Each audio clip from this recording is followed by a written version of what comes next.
তারেক রহমানের আগমনকে ঘিরেই ডিজিএফআই প্রসঙ্গ। একটি সংঘবদ্ধ অপপ্রচারের নকশা।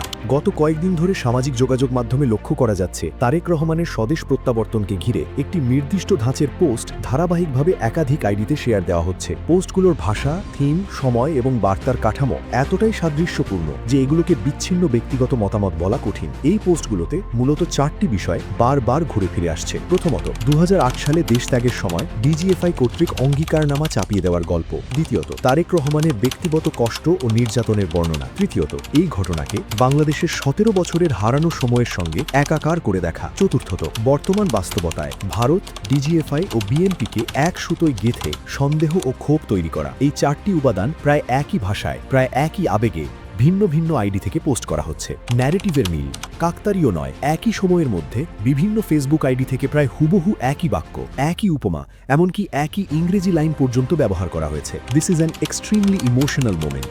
এই ধরনের ভাষাগত পুনরাবৃত্তি সাধারণত স্বতঃস্ফূর্ত মত প্রকাশে দেখা যায় না। আরও লক্ষণীয় বিষয় হল, এসব পোস্টে কখনো সরাসরি কোনো সংগঠনের নাম নেই, কিন্তু ইঙ্গিত, সন্দেহ ও ক্ষোভ এমনভাবে সাজানো যে পাঠকের মনে একটি নির্দিষ্ট রাজনৈতিক ও রাষ্ট্রীয় কাঠামোর বিরুদ্ধে অবিশ্বাস তৈরি হয়। পোস্টের টাইমিং ও টার্গেট।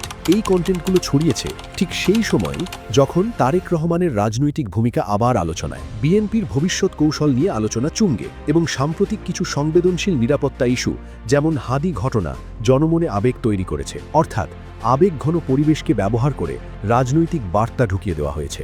গ্রাফিক ও একই ভিজুয়াল ডিজাইন, একই বক্তব্য, লাল ব্যাকগ্রাউন্ডে লেখা গ্রাফিক পোস্ট, একই ধরনের স্লোগান, একই অভিযোগ।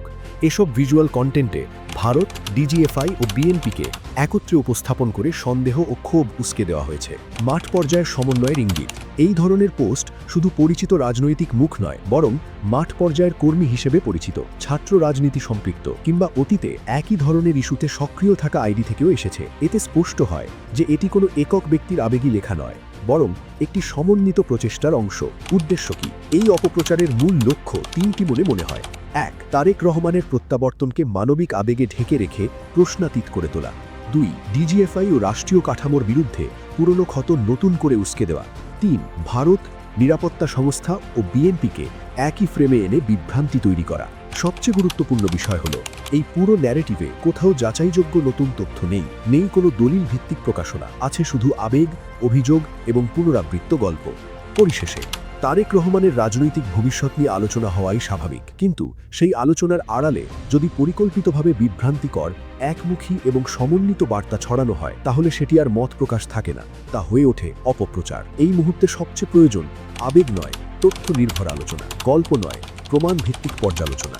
আর রাজনৈতিক দলের ছত্রছায়া, সংঘবদ্ধ ন্যারেটিভ নয়, প্রয়োজন উন্মুক্ত ও সৎ রাজনৈতিক আলোচনা।